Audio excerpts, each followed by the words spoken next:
Ibu-ibu, istri-istri, nenek, anak-anak yang mengkhususkan di rumah punya tempat khusus untuk berkhalwat, beribadah khusus, mendekat kepada Allah. Yang pertama, itu mendatangkan kemudahan rezeki. Saya berikan rahasia besar, Bu, ya. Sekali lagi, ini hanya di antara kita. Kalau ibu jaga ini karena Allah, maka Allah akan hunjamkan kepada hati suami untuk terus membersamai ibu dalam kehidupannya, sekalipun ibu tidak sedang di sampingnya. Nah, maka ayat ini ingin mengatakan, duhai para ibu, aku telah ciptakan engkau istimewa, kata Allah. Ada hal-hal yang baik dalam dirimu, maka keluarkan, eksplor itu dengan jiwa takwamu, supaya terlahir keturunan-keturunan yang hebat. Kalau perempuan, dia afiat. Kalau laki-laki, dia kuat dalam kebaikan. Bagaimana caranya?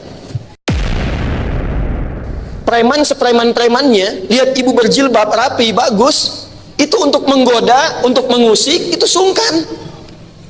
Ganggu tuh, lewat deh. Ulah, bunga, gede dosanya. Ganggu tuh, nggak mau, dosanya gede katanya. Itu minimal ada kesan di hatinya, aktif jiwa takwanya. Sepreman-premannya, kalau ibu menjaga hukum Allah, ibu terjaga. Tapi sebaliknya, ketika ada perempuan berusaha membuka bagian yang seharusnya dia tutup, yang sudah Allah jaga, maka yang aktif di lawan jenisnya itu nafsunya. Itulah sebabnya kenapa perempuan itu dijaga dari auratnya, supaya apa? Satu, tidak terganggu dan terlukai dirinya. Yang kedua, tidak terpancing keadaan nafsu dari dalam pasangannya, sehingga dengan munculnya nafsu itu bisa mengganggu kehormatan dirinya. Itu poinnya.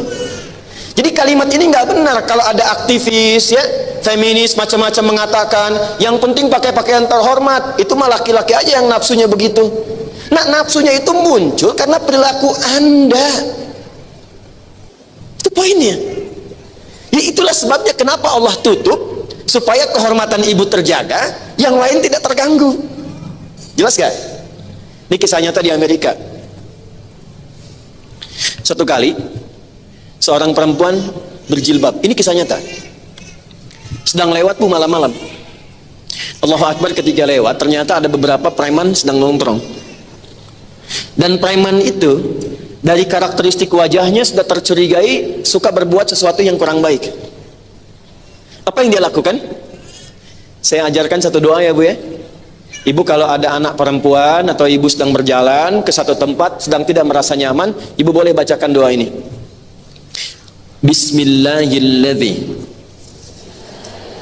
Bismillahilladzi la yadurru ma'asmihi syai'un fil ardi wala fis sama' wa huwas sami'ul basir.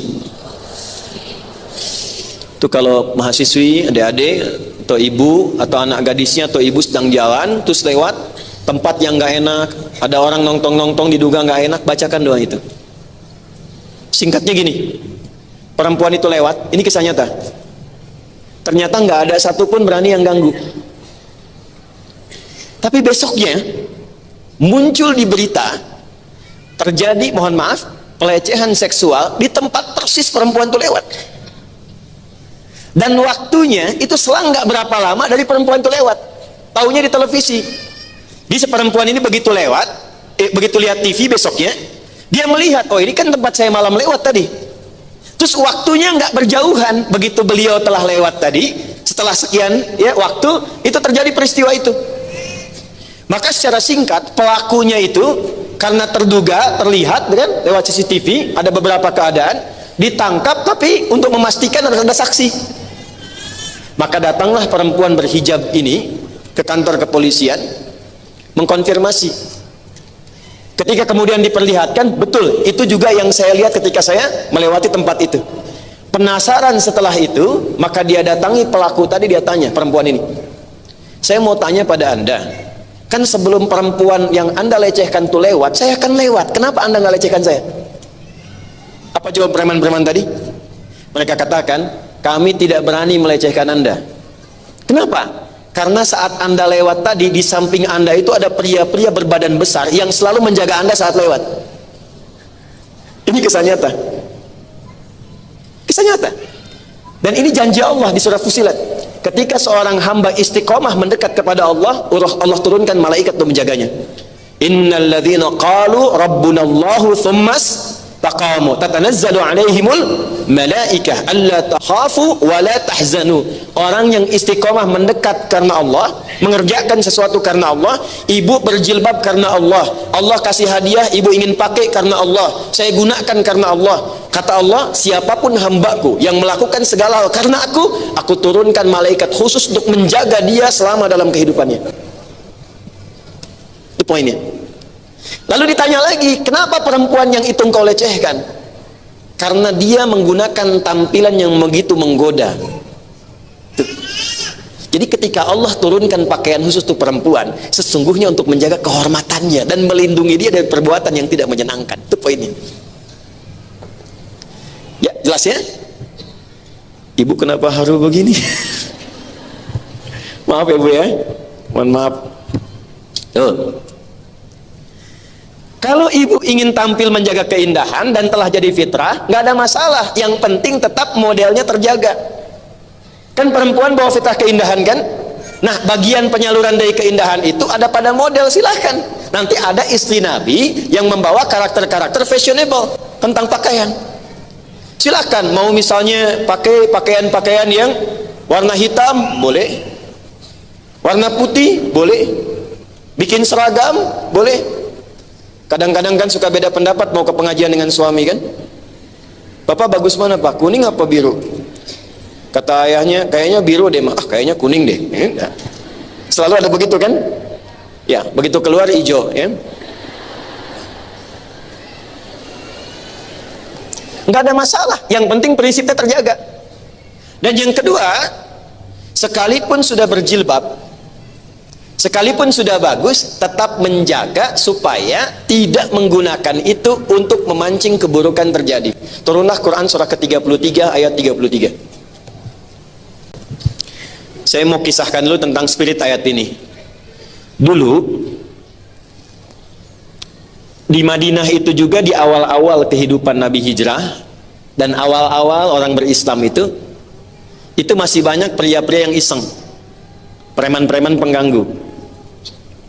Saat yang bersamaan juga ditemukan perempuan-perempuan iseng. Di antara keisengan itu yang kemudian menarik perhatian Al-Quran untuk turun hukum adalah sifat-sifat sebagian perempuan yang senang diperhatikan laki-laki. Hati-hati ya Bu ya. Saya ulang nih, sifat perempuan yang sengaja berdandan untuk dilihat laki-laki. Tapi yang lihat bukan suaminya, tapi suami orang. Awas loh. Jadi kalau ada di masa kini ada yang kemudian mencoba untuk praktek seperti itu, maka saya ingin katakan sudah terlambat. Karena di masa-masa awal jahiliyah itu sudah terjadi. Baik ya? Jadi kalau kita sudah keluar dari situ, hendaknya itu kita tanggalkan. Jadi sengaja dandan itu supaya kelihatan orang lain. Supaya kelihatan yang bukan mahramnya. Nah, ayat ini kemudian turun merespon untuk memberikan pernyataan. Perhatikan ayatnya. Waqarna fi buyutikunna. Ada? Awas, jangan salah mengartikan ya. Dan hendaklah para perempuan itu lebih baik diam di rumahnya. Kalau ibu baca ayat ini dengan terjemah saja, besok nggak akan lagi pengajian terjadi seperti ini. Semua di rumah. Lebih baik online daripada melanggar ayat, katanya. Karena itu penting ngaji tafsir. Kenapa turun ayat ini? Ayat ini respon kepada perempuan-perempuan yang biasa dandan supaya ingin kelihatan yang bukan mahramnya. Dia sudah punya suami, ingin dilihat oleh suami orang. Dia belum bersuami tapi ingin dilihat oleh yang bukan mahramnya, yang terlihat hal yang nggak boleh dilihat. Nah, kata Allah, daripada kamu mencelakai diri sendiri seperti itu dan turun kehormatanmu, lebih baik diam di rumah daripada berlaku demikian. Jelas? Sekarang nggak keluar rumah udah bikin status, ceklik foto. Ih, masa ini nih. Ini bahaya nih. Dan itu ada hadis-hadisnya di Nabi itu tentang itu. Awas, hati-hati ya. Daripada Anda menggunakan model walaupun berjilbab bagus tapi niatnya bukan karena Allah, niatnya hanya untuk keluar supaya diperhatikan orang di luar rumah yang bukan mahramnya. Kalau bahasa kitanya begini, daripada berhijab-hijabnya syar'i tapi pengen dilihat yang bukan mahram, lebih baik diam di rumah pakai daster dilihat suami. Paham? Jadi bagian kedua pun, walaupun pakai jilbab sudah bagus terjaga, tetap niatnya lakukan karena siapa? Saya berikan rahasia besar, Bu, ya. Sekali lagi, ini hanya di antara kita. Kalau ibu jaga ini karena Allah, maka Allah akan hunjamkan kepada hati suami untuk terus membersamai ibu dalam kehidupannya, sekalipun ibu tidak sedang di sampingnya. Saya ulang, ya. Kalau ibu lakukan ini karena Allah dan ibu sudah berumah tangga, ada suami, maka Allah akan hunjamkan sifat kasih yang dalam pada suami sehingga ia terus mengingat dan membersamai ibu sekalipun ibu sudah tidak di sampingnya. Saya tanya ibu, ya, ibu pernah dengar kisah ini enggak? Kalau Nabi Muhammad itu tidur dan beliau kemudian mengigau menyebut nama orang, yang disebut siapa? Khadijah. Khadijah. Kenapa?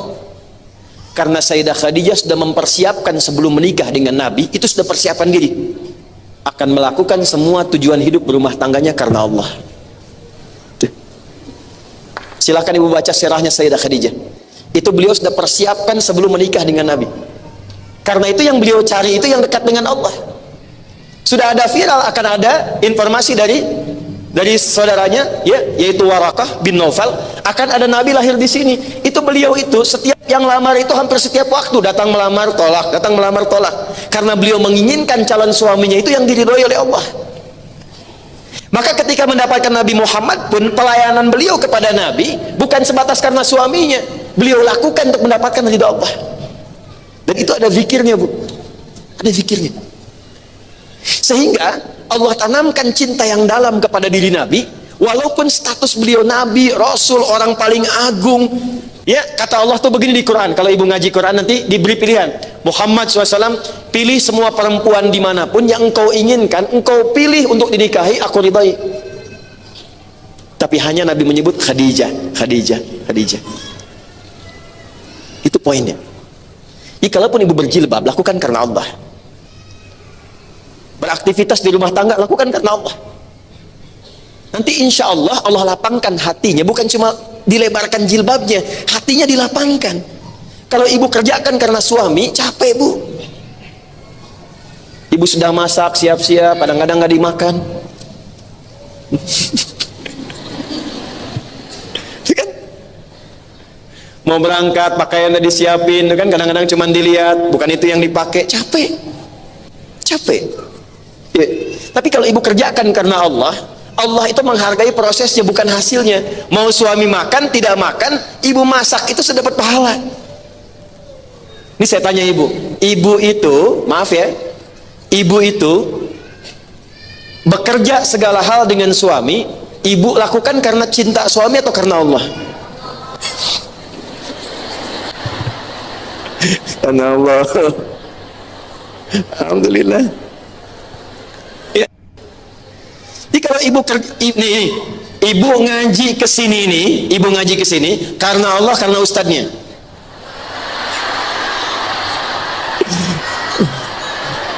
Jadi kumaha itu.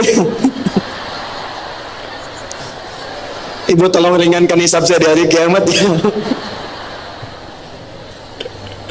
Kalau ibu ngaji karena Allah, ibu tunggu materinya. Tapi kalau ibu ngaji karena ustadznya, ustadz keluar, wah, masya Allah. Saya ini orang biasa, salahnya banyak, cuman oleh Allah ditutup. Kadang-kadang sering nangis karena takut jamaah yang berhasil saya gagal. Kita ngajar tiap hari, Bu, tapi nggak tahu berhasil nggak dalam pandangan Allah. Yang saya butuhkan ibu doakan juga, bantu supaya Allah ya, tanamkan keikhlasan, jauhkan dari sifat buruk, macam-macam ya. Itu yang penting, karena yang paling berat itu pengajar itu, yang paling berat itu di hari kiamat, muridnya berhasil, gurunya gagal. Tuh, hati-hati gitu. Balik sini. Yuk kita tenang lagi ya, pelan-pelan. Jadi kalau saya tadi kencang, intonasi tinggi, karena rasa sayang saya supaya apa yang Allah sudah berikan ini terjaga. Jelas ya? Jadi tentang jilbab, paham spirit di balik itu? Jelas ya? Kemudian juga kita belum masuk pada kelembutan, kita baru masuk di sini. Yang kedua tadi, walaupun pakai jilbab, jaga kehormatan itu. Dan jangan sampai disalahgunakan.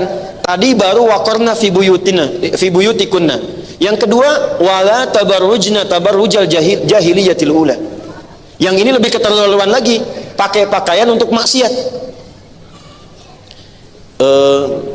Ibu pernah lihat nggak kalau di India itu perempuan pakai gelang di kaki itu, jing supaya kedengeran kan, supaya terlihat oleh lawan jenis ya. Nah itu jahiliyah banyak yang begitu, banyak. Kaki pakaian gelang 2 kilo misalnya kan, jalan bunyi jing kelihatan gitu kan. Nah itu supaya tertarik dan terjadilah maksiat. Nah sekarang saya tidak akan highlight yang tidak berjilbab. Yang saya highlight itu adalah kok bisa Allah sudah kasih hadiah untuk menjaga kehormatan dirinya, kok dipakai untuk berbuat sesuatu yang maksiat. Saya tuh paling sedih kalau ada perempuan yang tertangkap misalnya melakukan pencurian dalam tanda petik, ternyata dia sengaja gunakan jilbab, pura-pura pakai jilbab ikut i'tikaf, tiba-tiba handphone jamaah hilang. Sampaikan ini ya, tolong, kalau pesan saya sampai ini, orang yang sengaja berbuat maksiat dengan jilbabnya dan dia kenakan itu untuk bermaksiat, itu dosanya 2 kali lipat dibandingkan dengan orang yang bermaksiat biasa. Jelas ya? Tapi sebaliknya, kadang-kadang kesal, tapi juga pembuktian dari fitrah keislaman sebagai perempuan. Ada perempuan yang kalau sedang maksiat tidak berjilbab, nipu tidak berjilbab, berbuat buruk tidak berjilbab. Tapi ketika ditangkap sama polisi, disiapkan, kemudian ditampilkan, kok pada pakai jilbab. Keselnya itu seakan-akan yang melakukan perbuatan yang berjilbab, padahal sebelumnya tidak. Tapi yang kedua ini yang Ibu baca, yang harus disyukuri adalah ternyata fitrah yang saat Allah ciptakan sebagai perempuan tampil di situ. Karena dia merasakan yang bisa meringankan hukuman dia dan menghilangkan persepsi orang supaya dia dianggap baik itu jilbabnya. Itu diakui. Jadi pelaku maksiat pun masih mengakui bahwa jilbab itu kehormatan. Makanya ketika dia dirilis keluar, dia pakai jilbab. Dan kalau dia ingin melunturkan naluri hakim supaya senang dan mengurangi hukuman, nggak tanggung-tanggung, pakai jilbabnya yang panjang. Coba lihat, itu fitrah Bu. Pelaku maksiat saja sudah tahu tentang itu. Paham ya? Ayo, balik lagi. Yang pertama tadi fitrah, ada keindahan, sifat anuthah, tampil indah. Jadi ibu nggak ada masalah kalau ibu senang, ada seragam, ada baju, ada, itu biasa, itu perempuan. Ya, peduli pada keindahan itu biasa. Tapi tempatkan keindahan itu untuk mendapatkan ridho siapa? Allah Subhanahu wa taala. 2. Punya sifat kelembutan yang unik. Yang dilukiskan dalam hadis tadi seperti tulang rusuk yang bengkok. Bahasa gampangnya gini, lembut tapi perasa. Bisa jadi kelebihan, bisa jadi kekurangan. Dari suara laki-laki dan perempuan, lembut mana Bu? Pasti perempuan. Makanya kalau ada perempuan suaranya kayak laki-laki, ibu aneh kan? Dan kalau ada laki-laki suara seperti perempuan, ibu juga aneh. Tuh, fitrah. Yang ingin saya bicarakan di sini adalah sifat perasanya. Kelembutan ini kalau ditempatkan untuk mengeluarkan sifat takwanya, maka ibu akan mencapai derajat mendekati sempurna sebagai perempuan. Kelembutan yang ditempatkan ketika suami sedang ada kegelisahan, ketika anak sedang mengadu, ketika sedang curhat dalam kehidupan rumah tangga, ini muncul jadi solusi. Ketika ada rasa marah di lawan pasangan, ini muncul jadi solusi. Tapi ketika itu ditempatkan dengan sifat fujur yang mengalir dengan rasa yang paling tinggi, ini bencana. Perempuan karena punya sifat perasanya, jadi berbagai ingatan itu seringkali disimpannya dalam perasaannya di hatinya, karena itu yang dominan. Kalau laki-laki lebih banyak di pikirannya. Karena itu kadang-kadang kalau datang pikiran yang lain ini hilang, bebannya nggak terlalu banyak. Tapi perempuan karena disimpan di perasaan, hilang di pikiran, tertanam di rasa. Ya. Jadi kalau ibu ada masalah hari ini dengan suami, itu rekening listrik 16 tahun yang lalu bisa diungkit lagi. Ya. Makanya nanti di pengajian bapak-bapak saya sampaikan, wasiat nabinya sederhana di hadis yang tadi ibu catat itu, nomor hadis 3331.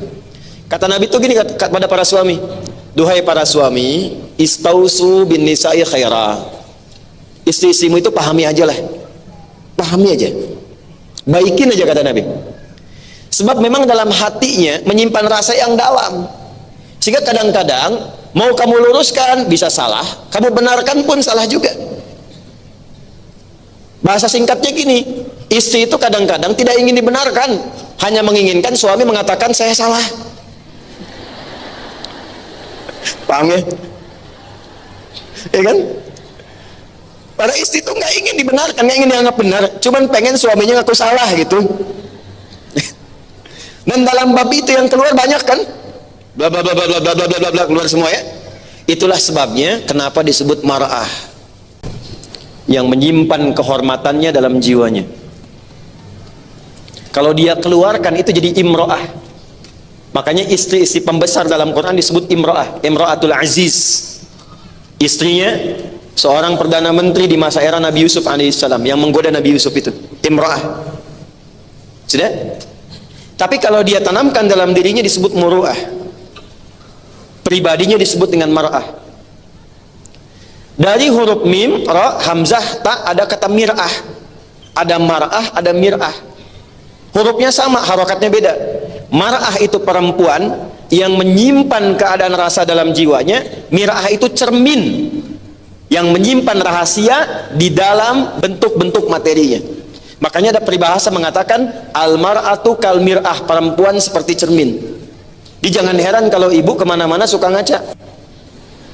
Periksa di dompet ada cermin, turun dari mobil lihat spion, mau ke sini masih lihat kaca masjid. Tapi kan udah duduk pastikan lagi, selesai. Tapi poinnya bukan itu. Ini sering saya katakan dan sering saya tanyakan di sini. Ibu kalau bercermin di kaca, lalu cerminnya dilempar pecah, bisa nggak dipakai untuk bercermin lagi? Jangan salah, bisa. Bisa cermin itu dirapikan lagi, kan? Jelas ya? Dirapikan bisa, tapi tidak memantulkan bayangan yang sempurna. Nah, sifat perempuan sama. Kalau dia terlukai, cepat memaafkan, tapi sulit melupakan apa yang dialami.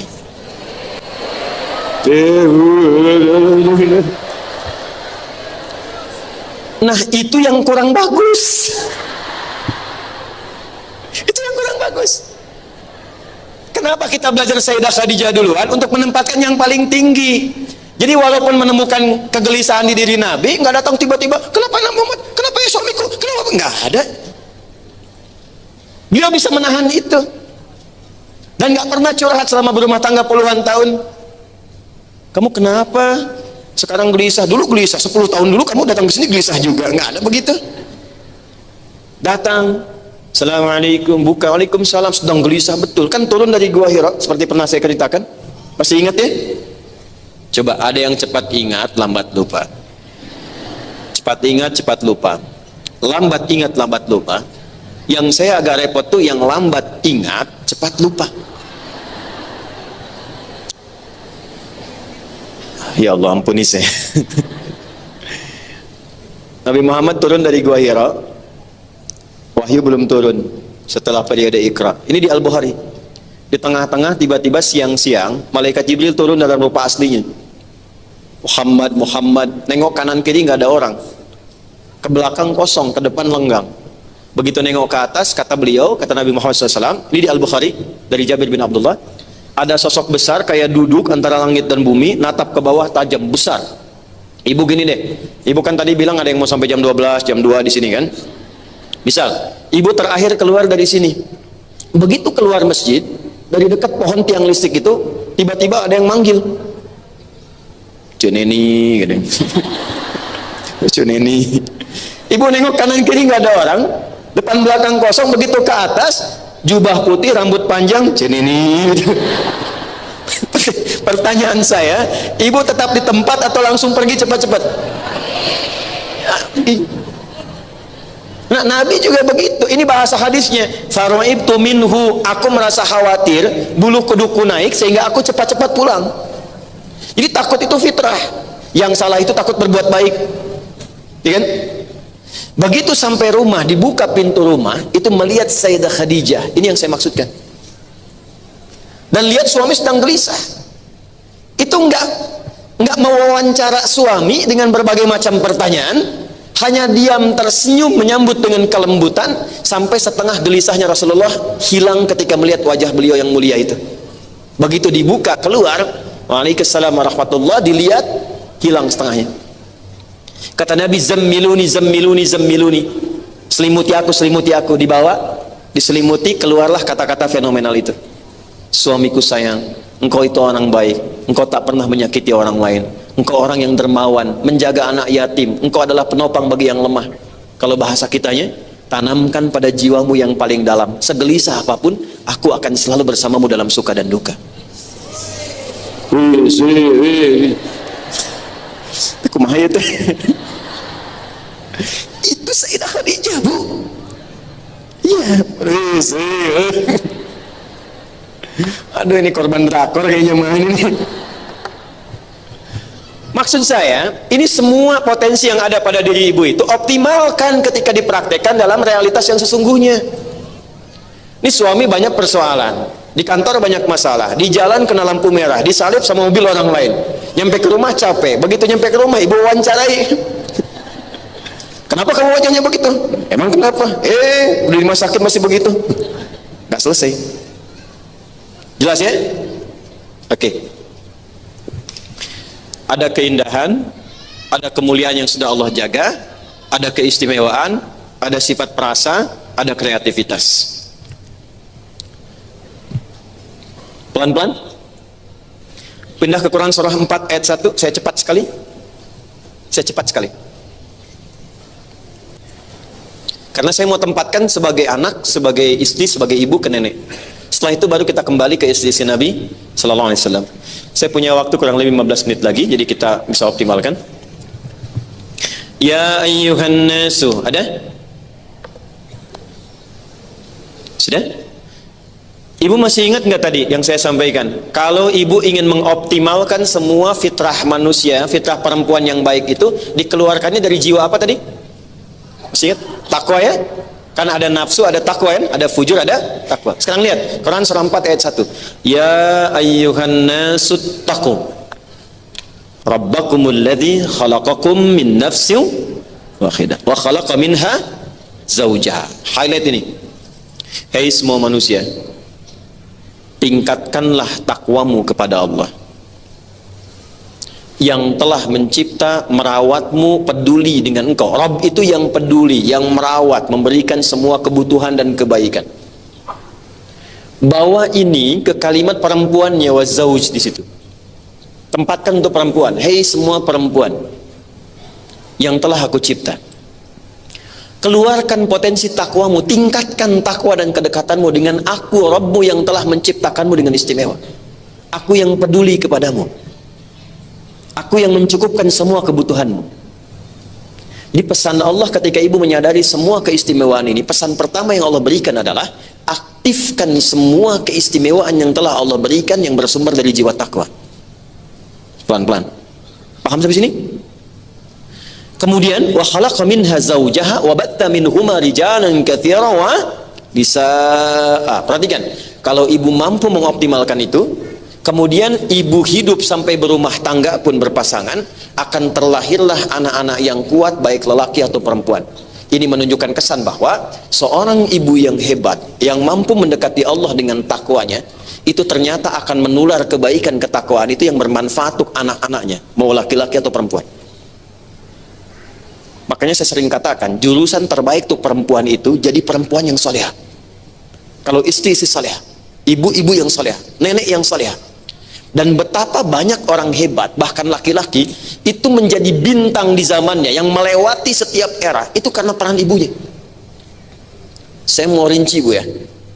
Ibu pernah dengar kan Imam Asy-Syafi'i? Bu, dikenal sampai sekarang itu, ibu jangan kira cuma ayahnya. Yang berjuang maksimal itu, ayahnya kan meninggal, ibunya. Imam Syafi'i itu lahirnya di Gaza, 150 Hijrah. Ayahnya meninggal. Bu, ini saya sampaikan penting sekali. Yang gendong dari kecil itu ibunya. Ibunya yang memulai ketakwaan kepada Allah, mendekati Allah, rajin sholatnya, lalu diwariskan pada anaknya. Beliau yang gendong Syafi'i kecil tawaf keliling Ka'bah, disimpan di halaqah para ulama, kemudian dibawa untuk menyatu dengan Arab Badui supaya tahu bahasa mereka yang bening, sehingga sama dengan bahasa Quraisy. Itu ibunya.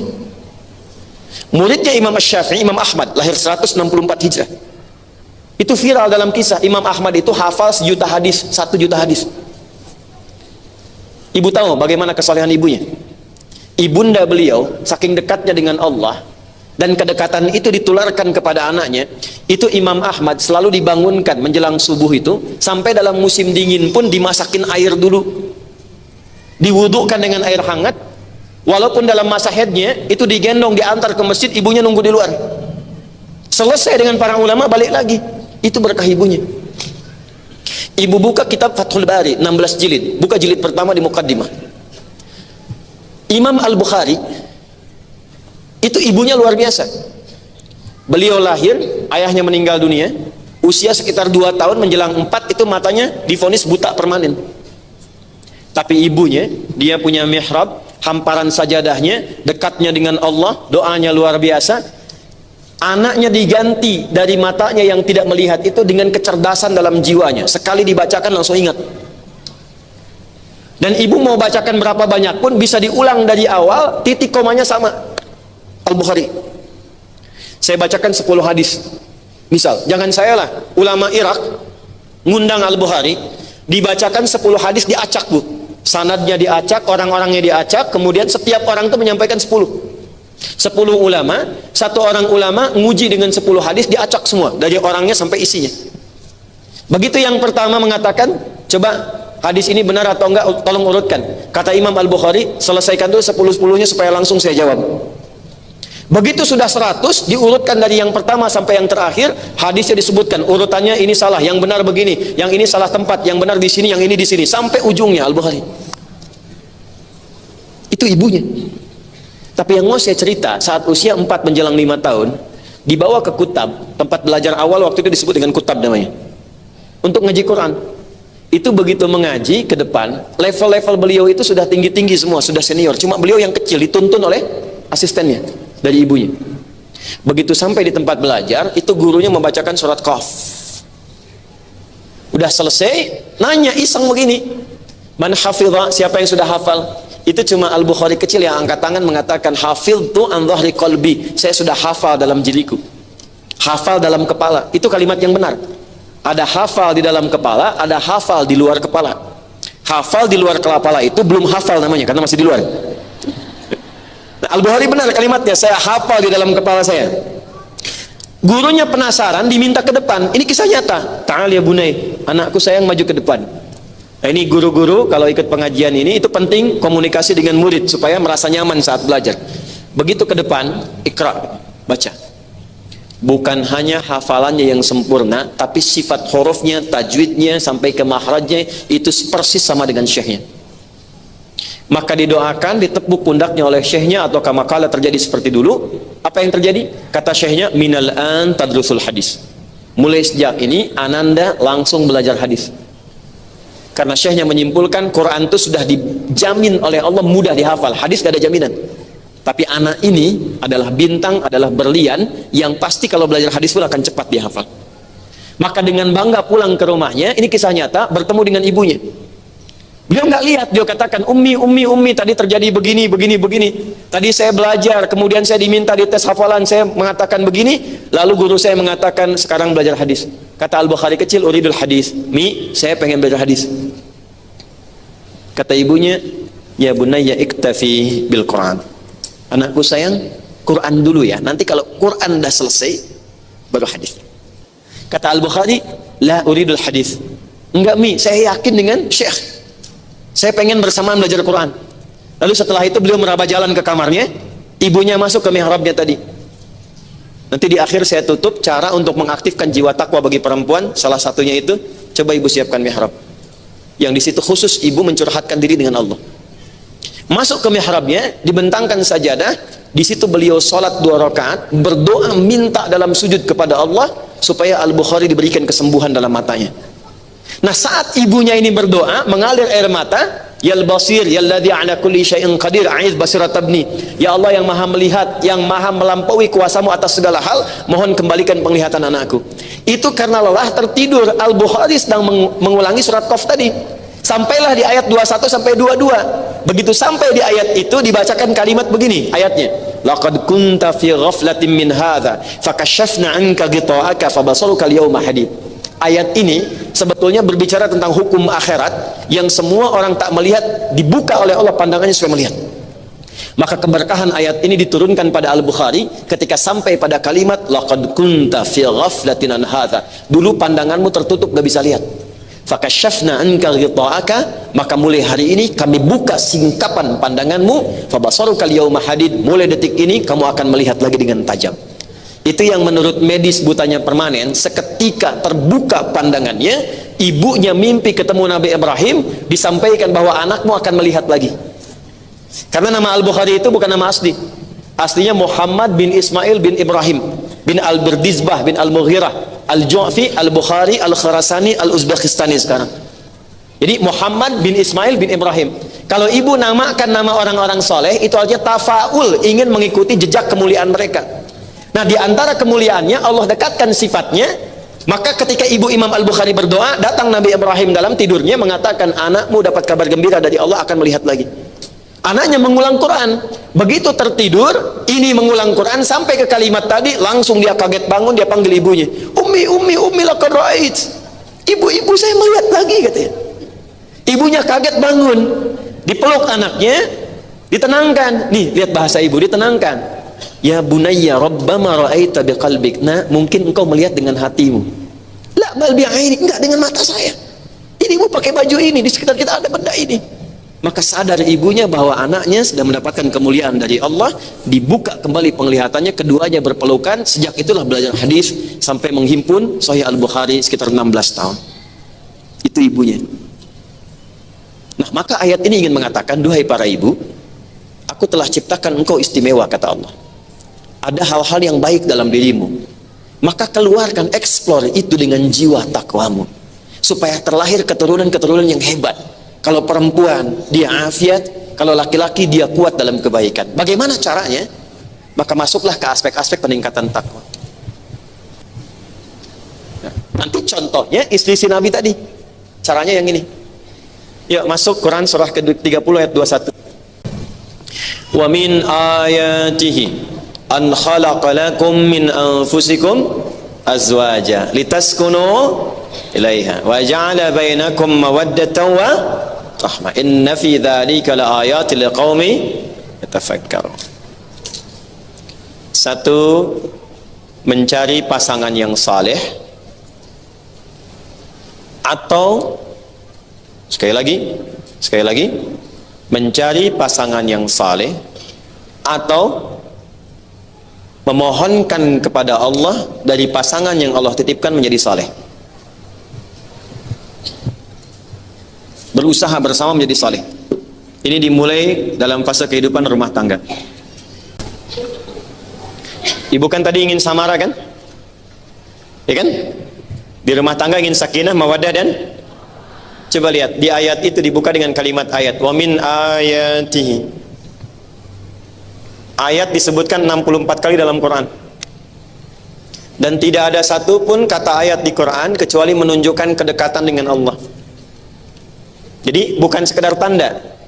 Di pernikahan itu sering disebutkan begini, dan di antara tanda-tanda kebesaran Allah, gitu kan? Itu kurang lengkap.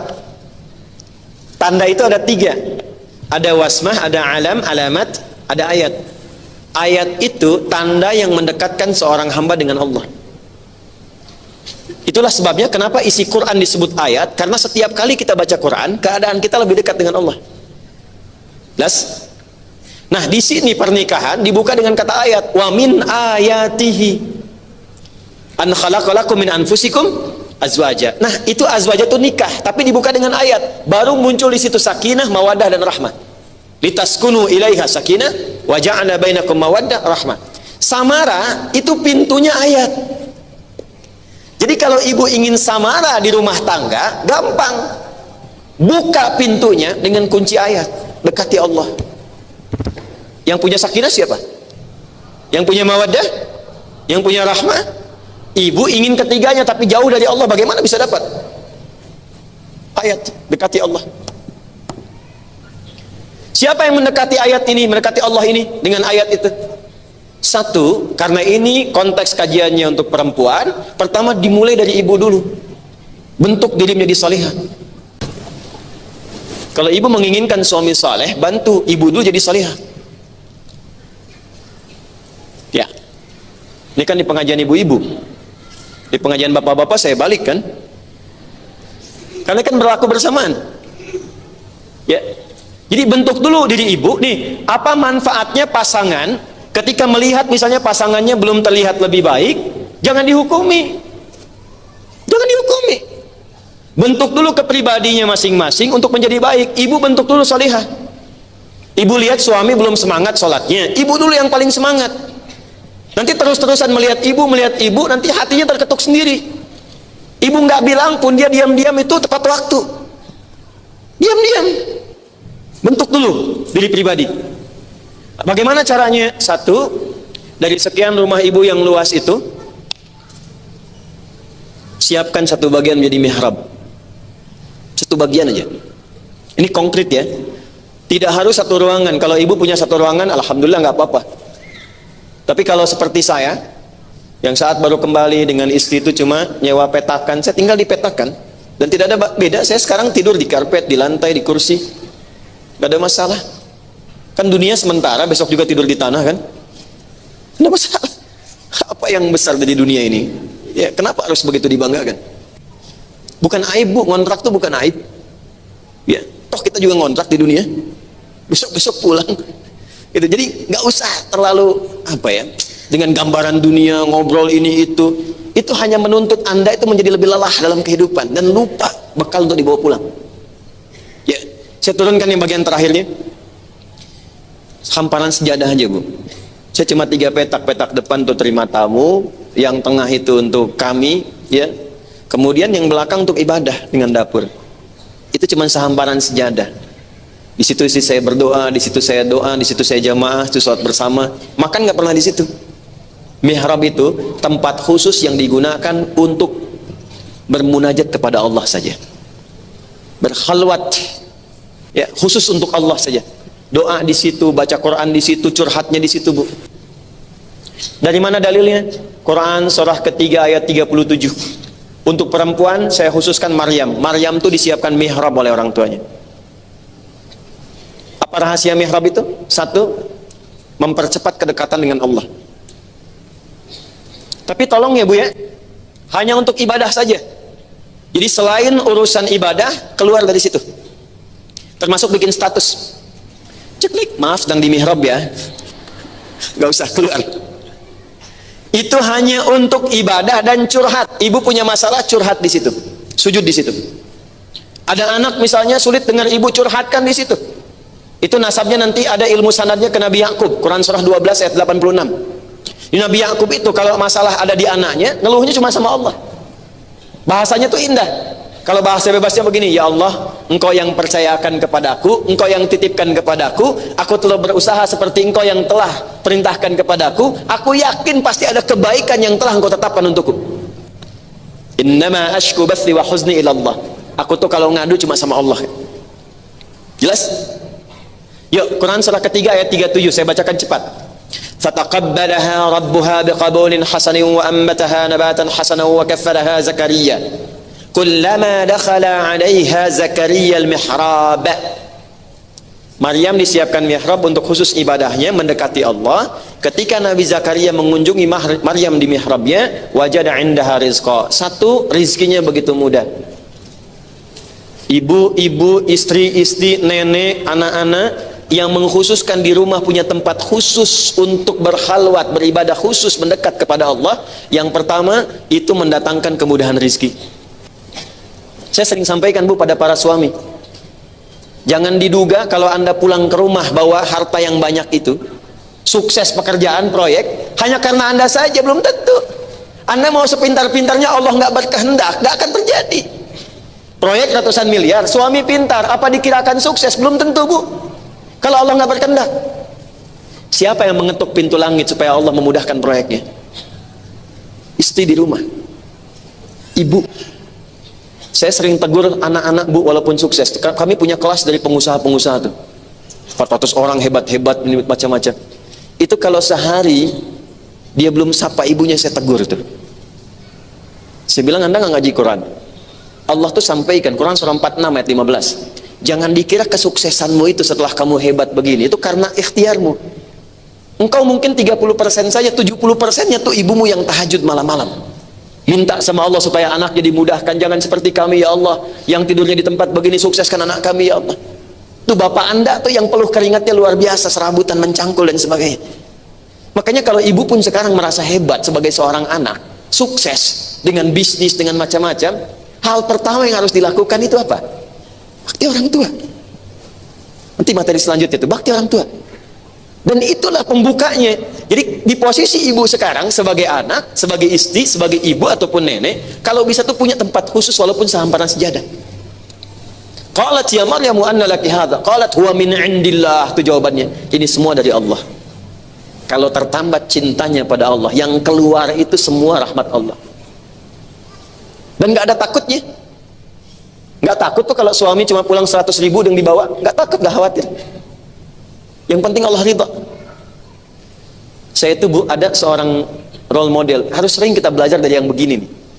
Itu suaminya tuh, saya nggak sanggup juga mengatakan kalimat ini, tapi orang bilang itu serabutan, kuli bangunan. Istrinya cuma bawa-bawa kayu di sawah buat masak. Tapi kalau Anda kunjungi ke rumahnya, itu semua kayaknya ada aja, makanan, ikan, buah-buahan. Dan kalimat yang keluar selalu begini, Alhamdulillah, Allah selalu memberikan berkah kebahagiaan pada kami. Abi itu kalau pulang bawa uang banyak sekali. Berapa? Saya bilang 500.000. Banyak sekali. Tahu nggak ibu siapa mereka?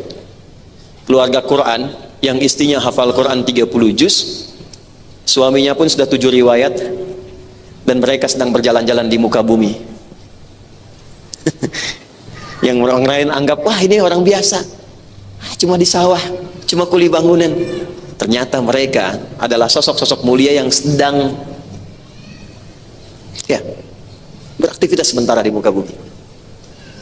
Jadi kalau Allah hadiahkan orang semacam itu dengan fasilitas biasa, ibu Allah kirimkan fasilitas yang banyak, bisnisnya sukses, nyaman, kajiannya banyak, macam-macam, belum mampu mendekatkan diri dengan Allah, dengan cara apa lagi Allah kirimkan fasilitas? Coba diukur itu poinnya. Nah, jadi untuk membangun ketakwaan itu sekali lagi, ibu harus ciptakan, bikin sendiri. Kalau nggak dibikin tuh nggak akan pernah jadi, Bu. Sudah, tinggalkan tuh pendapat-pendapat banyak orang sekarang bahwa oh perempuan harus setara, harus begini. Enggak, yang terhebat itu Anda jadi ibu yang baik, istri yang salehah, anak yang salehah. Mulai dekati Allah dulu. Itu dulu. Setelah itu silahkan mau jadi dosen kah, silahkan. Dokter perempuan silahkan. Yang mengandung perempuan, melahirkan perempuan, kok yang periksa laki-laki? Ya kan? Silahkan, tapi yang paling penting itu dekati Allah dulu. Dekati Allah. Ini poinnya. Nah, kalau sudah memulai dekat dengan Allah, nanti yang lain akan ikut, Bu. Saya datang ke Indonesia, dari Tripoli, terus dihadapkan pada satu keluarga. Unik nih, suami ngaji di A, istri ngaji di B, nggak pernah ketemu. Jadi kalau lihat wajah suami, wajah bid'ah terus tuh. Suami juga bingung. Akhirnya diputuskan, pas lihat saya ngasih ta'lim waktu itu, diundang ke rumah. Jadi guru-guru istrinya diundang semua, yang suami juga datang, dialog dengan saya. Karena mereka senang Quran hadis, yang saya keluarkan Quran hadis, Quran hadis, Quran hadis, ketemu. Akhirnya yang ini kita turunkan, yang ini kita naikkan, ketemu di satu titik. Alhamdulillah berkah. Apa yang terjadi? Keduanya kompak. Istri menyadari kekurangannya di sini, suami menyadari ini yang harus dilakukan. Ketemu satu titik, istrinya berusaha dulu merubah menjadi lebih baik, suaminya ikut. Sekarang istrinya pentahsin Quran, senang dengan Quran. Suaminya buka rumah Quran, menyebar hampir di seluruh Indonesia. Yang paling menarik, yang luar biasa, begitu begitu ibu dan suaminya, suami istrinya dekat dengan Allah, anaknya ikut semua ke bawahnya. Anak pertamanya senang Quran, keduanya senang Quran, terus dan nyebar, sahabatnya pun jadi ikut. Itulah keindahannya, Bu. Jadi jangan vonis dulu, suami saya begini, kenapa nggak seperti Ustadz ya? Itu yang Allah kirimkan, itu yang ibu rawat. Ibu dihisab dengan suami ibu, bukan suami orang. Catat itu. Bikin status. Anda dihisab dengan suami Anda, bukan suami orang. Makanya saya sering katakan, jangan terlalu banyak berharap kepada saya atau siapapun, sepanjang Allah sudah kirimkan pasangan hidup yang baik. Jelas ya? Jaga itu baik-baik. Nah, terakhir, tadi baru menikah kan, terus ada mihrab, sekarang mengandung, mau melahirkan keturunan, turun ayat. Quran tuh detail banget. Dari ibu dicipta, apa keistimewaannya, keindahannya apa, sebelum menikah bagaimana, saat menikah, saat sedang mengandung, hamil pun ada turun ayatnya. Quran surah ke-7 ayat 189. Falamma taghasyaha, maka tatkala istri mulai mengandung, hamalat hamlan khafifa, kandungan yang ringan. Sampai kemudian ke kalimat falamma athqalat, ketika kandungan mulai berat, usia 7 bulan, 8 bulan menjelang persalinan. Lihat ujung hadis, ujung ayatnya. Lihat ujung ayatnya. Da'awallaha rabbahuma la in ataitana salihah lanakunanna minasyakirin. Kalau istri sudah menjadi salihah, suami ikut, nanti secara otomatis keturunannya akan dijaga oleh Allah. Refleks suami istri itu ketika bahkan dalam kandungan akan memperbanyak doa kepada Allah supaya yang lahir anak-anak yang saleh. Itu poinnya.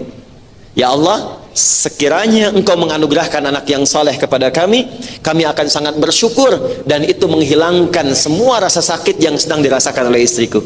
Jadi adabnya begini, kalau istri mengandung, itu suami berdoa. Bukan hanya istri yang berdoa, dua-duanya. Dan saling mensupport. Nah, itu tidak mungkin bisa terjadi kecuali apa? Ibu bentuk dulu sebagai karakter salehahnya muncul dalam kehidupan dengan jiwa takwanya. Jadi kesimpulan cepatnya adalah, inilah diantara karakter-karakter perempuan yang ditampilkan dalam Al-Quran. Dari mulai keindahannya, kenapa mesti berjilbab, dari mulai keadaan hatinya yang kadang perasa tapi lembut, ya, kemudian dari mulai perangai dalam kehidupannya, ditempatkan sebagai pribadi, sebagai istri, sebagai ibu, sebagai nenek, dan turunan-turunan lainnya. Kalau kita ingin melihat lebih jauh tentang praktek ini, bagaimana detil prakteknya, kalau sholatnya seperti apa, kan ada mihrab kan, tapi belum tahu sholatnya kan, seperti apa tuh, dari mana ilmunya, bagaimana membawa jiwa takwa saat masak, bagaimana membawa jiwa takwa saat suami sedang bertugas di pekerjaannya. Tidak ada praktek paling sempurnanya kecuali pada istri-istri Rasulullah Sallallahu Alaihi Wasallam. Itulah sebabnya kenapa Nabi hampir semua aktivitas yang penting di dunia beliau melakukannya. Beliau pemimpin, beliau pernah berbisnis menggembala kambing, beliau pernah berjualan sampai juga merantau keluar. Ya, beliau juga pernah merawat orang-orang sekitaran. Semua aspek itu sehingga pendamping beliau mudah untuk diteladani. Nah, ibu sekalian, semua optimalisasi kesempurnaan dari sifat ini, contoh paling optimalnya Sayyidah Khadijah. Jadi kalau ibu bisa belajarkan dan keluarkan sifat-sifat yang pernah kita bahas dulu, itu insya Allah samara bisa dibawa ke dalam kehidupan rumah tangga. Tapi kalau ingin belajar detailnya, kita harus turunkan setiap karakter istri Nabi supaya sesuai dengan apa yang akan ibu pilih. Insya Allah pertemuan berikutnya kita akan masuki kepada sesi yang baru lagi pada istri Nabi SAW yang kedua, yaitu Sayyidah Aisyah radhiyallahu taala anha. Sayyidah Khadijah sudah, karakternya sudah. Jadi saya mohon mudah-mudahan ada perubahan setelah kembali dari sini menjadi lebih baik, dan yang paling penting adalah istiqomah. Ya, istiqomah.